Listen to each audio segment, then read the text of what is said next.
Hello, welcome. So today we're going to be looking at some true off my chest stories. Sometimes these can be wholesome, a lot of times they can be just absolutely insane.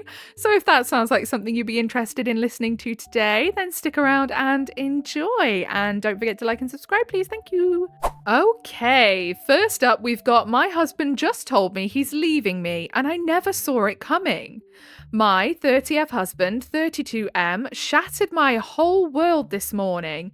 We've been together for 12 years, married almost 10. We just recently bought our first house and upgraded our car within the last 6 months. We have 2 beautiful children, 13M and 10M. Wait, we have been together for 12 years. We have 2 children, 13. Okay, interested to know how that come about. Was that just a bit of a... we had a bit of hanky-panky and then, we ended up actually getting together afterwards because we had a kid and then, was that the dynamic? I don't know. I'm thinking probably too much into this. It could also be a typo. He came into the kitchen while I was cleaning and told me he had grown out of love with me and wanted to move out.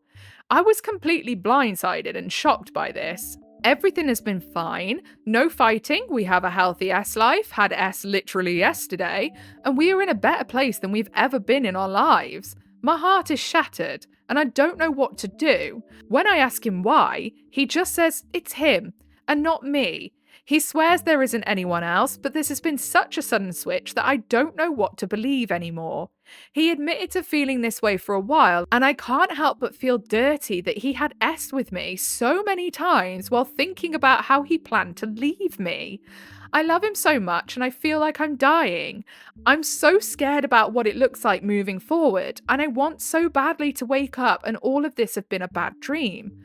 My entire world is falling apart. I've never felt pain and grief like this. Every single plan for my future involved him in it. I don't know how to tell my kids, and I know their worlds are going to be just as shattered as mine, while he seems to be fine with his decision. Someone please tell me this will get better and I can do this, because I don't know that I can. Edit, thank you all for your responses. I'm running on 3 hours of fitful sleep, but I'll do my best to answer the most common ones I've seen so far. 1. Yes, my daughter is 13. No, he is not her biological father. I had her when I was 17. Oh my goodness, 17 is so young to be having kids. And her biological father has never been involved. I met my husband shortly after her first birthday, and he has stepped up and taken care of her as a dad since. She doesn't know anything other than him in her life. Yes, we really recently purchased a house and a car in this economy. We purchased our house via private sale in October 2024, and we purchased our last car Wednesday. I live in a very rural area of southeastern Kentucky, and I'm sure that things like real estate are much more affordable here than other places in the country. 3. No, there really have been no other signs. No fighting, no checking out, no weird trips or nights out. Everything has been completely and totally normal in our lives. That's why this is so shocking to me. I'm aware that this could be the start of a manic episode, but have no idea how to help him or stop it. He has been under a ton of extra pressure with his work, and I've offered a handful of solutions, but somehow, in his mind, I'm the problem. I've asked in depth what I'm doing wrong, but he consistently circles back that I haven't done anything wrong, and he is the problem. He has no family for me to ask for help in talking to him, and the same for friends. 5. I've begged him to go to counselling of some kind, couples or individual, and he has flat out refused. He thinks the idea of therapy is stupid. I mean, yeah, some people do feel like that about therapy. And I get that for blokes as well. I know that it's a real taboo subject for blokes to be like going to therapy, which is silly, really. Like, therapy is a good thing for anyone. It doesn't matter. It doesn't demasculate you if you go for therapy at all. If anything, I think that guys that go for therapy and look after their mental health and actually try to sort their shit out are so much hotter. So much hotter and more attractive because they have emotional intelligence, and that is so attractive in a guy. Unrealistically attractive, actually. For the point of her saying that, I've begged him to stay and I don't know what's wrong. I think maybe it's a manic episode. I mean, unfortunately, sometimes people just fall out of love. And then down in the comments, Ashcon96 says, this is the exact same thing that happened between my parents, even down to your kids' ages. He woke her up in the middle of the night and told her he didn't love her anymore after almost 15 years. My mum told him to leave and took a couple months to grieve and readjust. She then worked harder than I've ever seen her before, got a better job that paid her double for what she was making, found new hobbies for when she didn't have the kids, grew her friend circle, and after about 1.5 to 2 years, met the man that is now my stepfather. Multiple times my dad came crawling back begging for her back and she turned him away. She is now in the most loving relationship I've ever seen in my life. My stepdad would find a way to give her the world if she wanted it. She's appreciated and cared for, and most importantly to me, at least, celebrated beyond measure. She has not gone a day feeling alone or bad about herself like she did often with my dad, and I could not be happier for her. My dad is remarried as well, but his life went downhill after their divorce. He lost his good paying and flexible job, started and dropped out of multiple college courses, fell into a deep depression that led to him gaining massive amounts of weight, and now having an ongoing list of medical issues, and spends most of his days being a miserable, angry man blaming the world for his woes. I don't think he realised how just having my mum's support and encouragement kept him successful. To be clear, I still love him endlessly. My mum made a point not to talk poorly about him and encourage relationships with him. But being a mature and smart teenager, I saw right through his shit. I'm not sure what he expected to happen, but in the long run, my mum is better for it. My dad would have never been able to provide her the fulfilling life she lives now. This is going to be a long, hard road for you, but just keep swimming. Yeah, I mean, at the end of the day, men really are not the be-all and end-all. Having a man, having a girlfriend, having a partner is not the be-all and end-all. When something like this happens, it's almost like it is now your time to work on your relationship with yourself. This person has been in a relationship with somebody, a very serious relationship that involves children since the age of 17. I have a feeling that OP has a lot of discovering of themselves to do, and this is the perfect opportunity for it. It probably feels like the end of the world right now, but I feel like it is like the start of a completely new chapter of their life, and if they grab it by the balls and really run with it, I think that they will be absolutely fine. Again, relationships are not the be-all and end-all. The relationship with yourself is what's most important, because at the end of the day, people can walk out of your life at any time. So having a good relationship with yourself is super duper important. Next post. My stepsisters used to openly steal from me until I did something about it. Fake names, yada yada, this was many, many years ago. My folks split when I was 10, and my mother remarried a year later. My dad was in the military and was always stationed abroad. The man my mother married was Todd, and he had a daughter named Shelley, who was 4 years older than me, and Melissa, who was 1 year younger than me. Todd's ex broke things off to marry a wealthy businessman in Asia and relocated there. She called maybe once a week and visited her daughters maybe once or twice a year. I can understand and sympathise with Shelley and Melissa's hurt and abandonment issues, and why they were unhappy that their father remarried. During the summer and on the weekends, I mowed and edged lawns and picked weeds for several of my elderly neighbours. I was also earning an allowance because I was the only one who did chores in the house. Summertime, I was pulling a little under $200 a week. My goodness! That is impressive for a kid. When you were 12, that's a lot of money. Yeah, no shit, that'd be a decent amount of money for me now as an adult. Well, my sisters saw how much cash I was getting and felt entitled to it since I was living in their house, and they did not like me or my mother. I tried talking to Todd and my mother about it, but they told me I must be misplacing it. Oh yeah, because money grows legs, doesn't it? I forgot about that. I forgot that little detail. Or spending it too quickly. Mum, infuriatingly, wanted me to keep the peace and insisted that I was mistaken and that Shelley and Melissa would never. I felt frustrated and alone. I see that when someone says keep the peace, what they really actually mean is do something to your own detriment to keep everyone else happy. Which we do not do here. No, no, no. I thought about calling my dad, but it would only make him worry. until I had a shrewd idea. When my folks separated, my dad had bought me a small CRT TV and a PS2 to give me some comfort through my folks' divorce. What if they, like my money, disappeared? My birthday was coming up, and I had requested a game from my dad. He would be upset if I wasn't able to play it if the console and my TV was gone. About 2 days before my birthday, I rode out on my bike to Target that was like a mile away from our house and dumped all of it in the dumpster behind the store. Pardon? Lugging the little CRT TV was a real pain in the ass. What are you up to? Birthday comes around, I call my dad to thank him for the game and the clothes he bought me, but I learnt that I didn't have a PS2 anymore to play the game on. He asked me to explain myself, and I tell him my stepsisters had been stealing from me, and they likely stole the TV and the PS2. He pauses for a bit, before calmly asking me to put my mother on the line.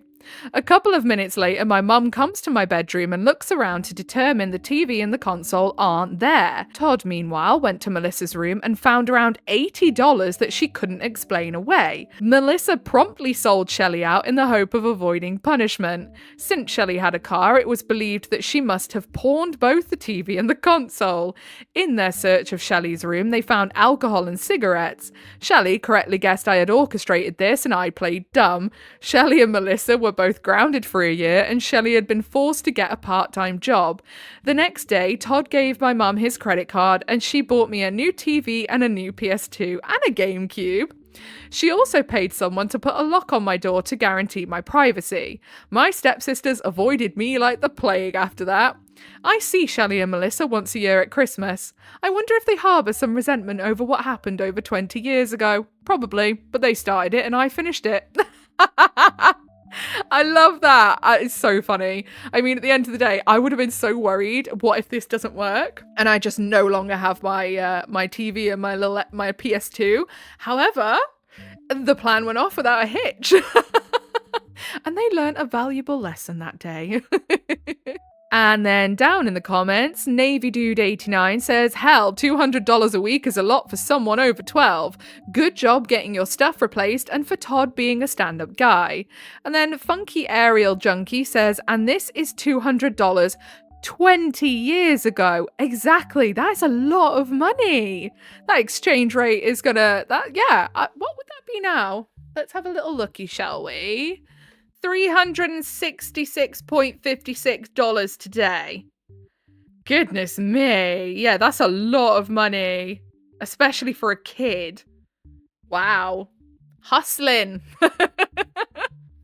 That's if that exchange rate is correct, by the way. I didn't really know quite what to search. So I'm assuming that Google is telling me the truth there, by the way. Oh, this next post, I'm just getting the ick even reading the title. My boyfriend uses me as a trophy. I, 23F, have always been into gaming. Not in the casually picks up Animal Crossing way, no hate, love that game.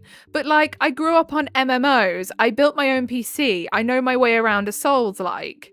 I met my boyfriend 27M a year and a half ago on Discord. We hit it off fast. He seemed so impressed by me and he constantly said things like, "You're so rare, an actual girl who's good at games." Oh, red flag. Biggest red flag.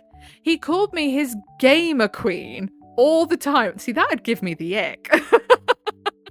I used to think it was cute.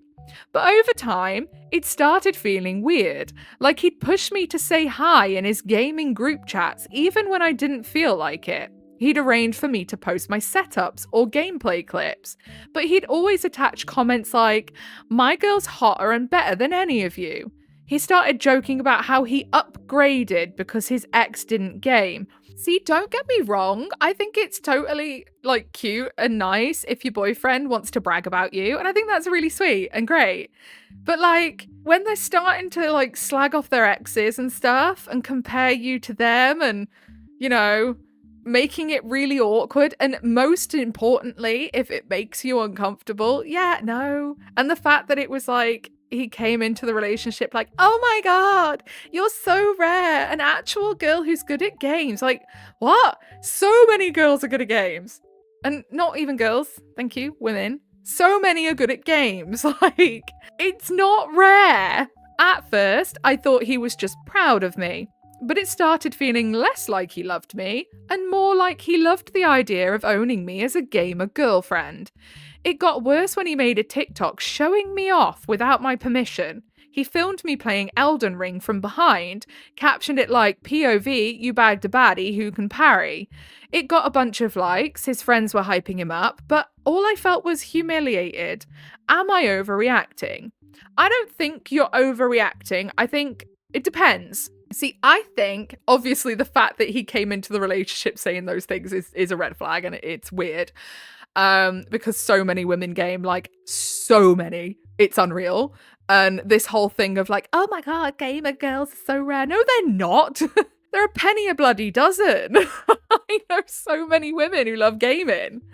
So we need to stop that because it makes this like weird unicorn fallacy and it's just odd. But yeah, just the fact that if you've said to him, this makes me uncomfortable when you're bragging about me all the time, getting me to be like, pop up like, hey, like a performing monkey in your group chats and blah, blah, blah, and all this lot, then if he's not stopping, then that's not okay. But if you've not actually said, I don't like this, you need to give him the chance first to correct the behavior, is what I'm saying. He might think that he's being really complimentary and she likes it. And until she says, I don't like this, how's he gonna know, you know? And then down in the comments, toss this in the bucket, says, sounds like your judgment is right. And posting without your consent isn't cool at all. Yeah, that bit I didn't like. If you're gonna post someone on the internet, at least ask them first. Sounds like he wants to show off that he got the girl and the girl that's into games. And then the OP replies, thank you for agreeing.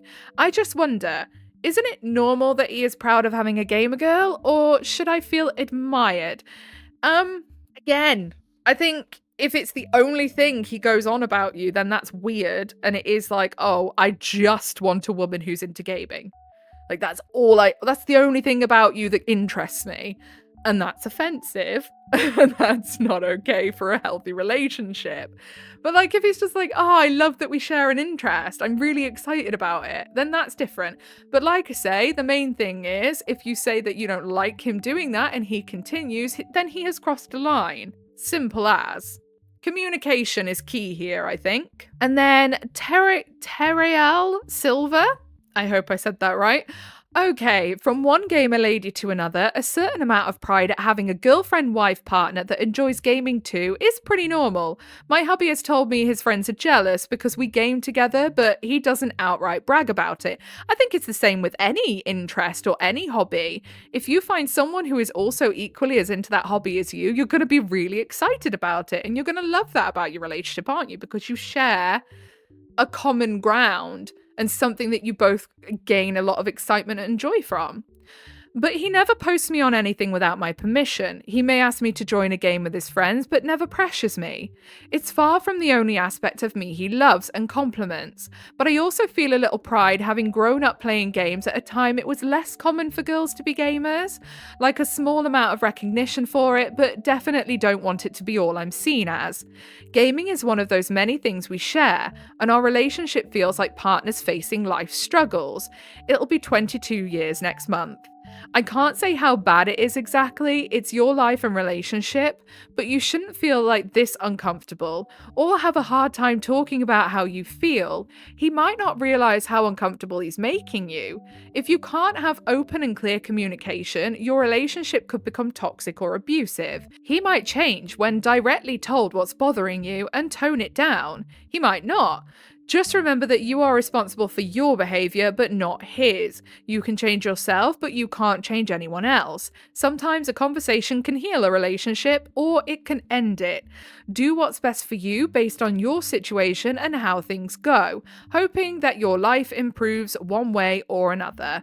And exactly, communication. Talk to him first, because I didn't see anywhere in there where the OP had said that they told them they don't like it. They might have, but I didn't see it said. So if it's not been, absolutely, that's the first thing you should do. My husband lied about coming to help me while I was critically sick. I, 28F, have been married to my husband, 32M, for 3 years. We have a 1-year-old daughter together. Up until recently, I thought I could count on him when I truly needed him. But last week, he proved me completely wrong. I had been feeling off for a couple of days. fatigued, nauseous, just generally unwell. Then one morning I woke up with fever, chills, and a deep sense that something was really wrong. I was so weak I could barely get out of bed. Taking care of our daughter felt impossible. I called my husband at work and told him I needed him to come home. He promised he would. An hour passed, then 2. He kept texting me saying he was just finishing something up and would leave soon. Then he claimed he was stuck in traffic. Then he said he was on his way but had to stop for gas. This man is making me feel like he's rather useless right now. At this point, my fever was getting worse and I was struggling to even sit up without feeling dizzy. I told him it was urgent. He reassured me he was almost there. But something felt off, so I texted one of his co-workers, someone I knew he was close with. The response I got sent chills down my spine. He hasn't left yet. He's still here. What an a-hole! Oh my goodness! I was furious and terrified. I immediately called my neighbour, a kind older lady. She came over right away, helped me get dressed, and drove me to the hospital. Turns out I had a severe, asymptomatic urinary tract infection that turned into a serious kidney infection. My heart rate was dangerously high, and the doctors told me that if I had waited much longer, I could have gone into septic shock. Oh my goodness. I didn't even know that you could get asymptomatic urinary tract infections. Now I'm going to be drinking way more water every day. That's scary as hell. 2 hours later, while I was laying in the hospital bed shaking from fever and hooked up to an IV, my husband finally decided to show up. I didn't even want to look at him. Oh my goodness, I don't blame you. I would have been so mad. He tried to explain, saying he didn't realise it was that bad and that he was just trying to wrap things up at work. Oh, what is the point in having a husband if he's this useless? But I can't get over the fact that he lied to me over and over while I was at home struggling to stay conscious. If my neighbour hadn't been there, I don't know what would have happened to me. I feel so betrayed. If he could ignore me in a real life threatening situation, what does that say about our marriage, about our future, about our daughter's safety, if something ever comes up again? I don't know what to do. Would you be able to trust your partner after something like this? Nope. Nope. Categorically no. He would be so far in the bin, he's never getting out. But seriously, this is disgraceful. What is the point in him? Like, he is actually useless. He is a terrible husband. And no, I wouldn't be able to forgive him. And I wouldn't be able to trust him. I wouldn't be able to trust him to take care of the kid and be looking out for her well-being either. Like, your partner is supposed to be that one person that you can trust to have your back. And if you're saying to them, I feel so terrible that I genuinely cannot look after our child, he should have been hopping in his car, hightailing it home before you'd even had the chance to press send. Do you know what I mean? Like, this is disgraceful. And then down in the comments, OK Willow 9786 says, yeah, no, I couldn't do this either. If you had waited for him and gone into septic shock and probably ultimately died, what would he have done then? That could have been 100% prevented if he just came home when you asked. He gives more loyalty to a job that'll just replace him when it's his time over his wife who he chose to love in sickness and health. Exactly. And then Shadow Vision says, we're expecting to have our first child in about a month and a half. I, the dad, notified work of the due date, and I expected that I'd be scheduled in overlapping shifts, so if something happens, they won't have to scramble to find coverage. March schedule just came out, and on the last week, I'm exclusively scheduled at offsets on my own, so I can't just drop everything and leave. Really? Yeah, right. Guess who has 2 feet and can leave? I'm not missing the birth of my first child for anything, and I'm not going to be anywhere except wherever my boss mama wants me to be. See, now, yeah, that's the attitude to have. Actually having your wife's back. Like, this dude, he ain't worth shit. Don't get me wrong, losing a job would be stressful. Having something like that happen and getting fired would be stressful, but new jobs come. You know, new jobs come about. It's stressful, it's not fun, but you can get a new job. If your wife was to die of sepsis, she ain't coming back. Update, my husband lied about coming to help me while I was critically sick. I'm feeling better and finally back home after a few days in the hospital. My parents came to pick up my daughter and took care of her while I was away. They live 4 hours away, so I hadn't asked for their help earlier. I didn't really get an apology from him, just a bunch of excuses. Of course you didn't, because he doesn't think he did any wrong, because he's useless. He said he didn't think it was that serious and that I should have just got the neighbour if it was really that bad, but that's what they did. I didn't argue, not because I agree, but because some of the comments I got made me realise some things.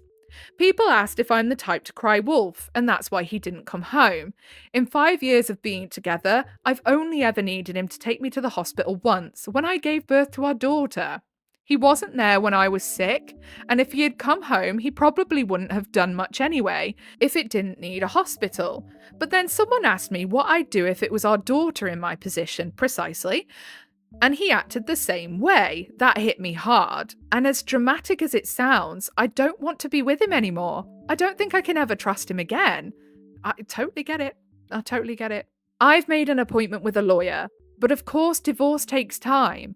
I'm looking for an apartment, but the housing shortage is a nightmare. Since I live in a rural area though, there's still hope.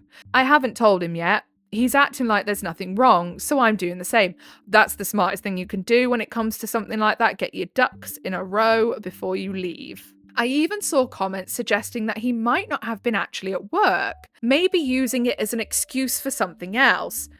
I mean, to be honest, I don't think that that would be the case because the co-worker said that he was there still. So I think he was actually at work. I mean, it doesn't mean he's not fooling around somewhere else, but I mean, I think he was at work that day because the co-worker confirmed. So one night, while he was sleeping, I checked his phone. I didn't find proof that he wasn't at work, but I did find messages to women, multiple flirty ones, and a Tinder app. These messages have been going on for months. Oh yeah, this guy's for the bin for sure. He was also sending TikToks to his friends while I was sick, laughing and joking around with no real concern for me. He told me his boss refused to give him time off, so I found no evidence that he had even asked for time off or that he'd discussed my condition with anyone. I'm starting to suspect that he lied because if he really did ask, it would have been illegal for his boss to deny him leave where I live. Yeah, I mean, I don't think he asked. This guy, oh my goodness, he just sounds absolutely rotten. You know what we do with rotten fruit? Chuck it away. At this point, I don't really feel like confronting him. I just want out. I ignored the red flags before, the small lies, broken promises, and I shouldn't have. I thought he'd be there for me when it mattered the most, but I guess I was naive. I never thought anyone could let me down like this. I'm not telling him I'm leaving until I'm ready. Just like he didn't tell me he wasn't coming. And then down in the comments of the update, Calico Hippo says, I'm not really surprised you found what you found. I'm so glad you're okay, and I applaud you for realising you and your daughter deserve better. You're absolutely correct to not mention anything until the plan is fully in place, as you walk out the door. Good luck, everything will be better. And then Firm Information 3610 says exactly this. OP is handling it smart, no need to give him a heads up. Wishing her and her daughter a smooth transition to a better life. Yeah, and really, also, I really hope that they don't have any lasting sort of trauma from being so ill and absolutely terrified in the knowledge that no one was coming to help. Like, that's got to be so scary. And I think we're going to leave it there for today. If you made it all the way to the end of the video, then I thank you greatly. That is very good, very good. Well done, gold star. And I appreciate you very, very much. Also, don't forget to give a like and subscribe to be able to find your way back here. I will be posting more just absolute insanity, so make sure you do that. Other than that, I hope you have a really good rest of your day, whatever it is you're doing. I'm going to go put my washing on the line. It's sunny. I can put it on the line. Not just hanging over doors all over my flaming house. Goodbye.